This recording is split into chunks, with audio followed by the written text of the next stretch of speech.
ചോദ്യമാണ്.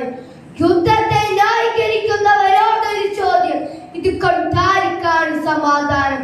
നിങ്ങൾ മൂലം ജീവൻ നഷ്ടപ്പെട്ടവർക്കോ, ജീവച്ചവങ്ങളെ പോലെ പിന്നീട് ജീവിക്കേണ്ടി വരുന്നവർക്കോ, സകലതും നഷ്ടപ്പെട്ട് ഭ്രാന്തമായി അലയേണ്ടി വരുന്നവർക്കോ, ലോക ചരിത്രത്തിൽ ഇന്നേ വരെ നടന്ന യുദ്ധങ്ങളിൽ അതിന്റെ പര്യവസാനം ദുഃഖമല്ലേ, നഷ്ടങ്ങളല്ലേ, അമ്മമാരുടെയും കുഞ്ഞുങ്ങളുടെയും കണ്ണുനീരല്ലേ?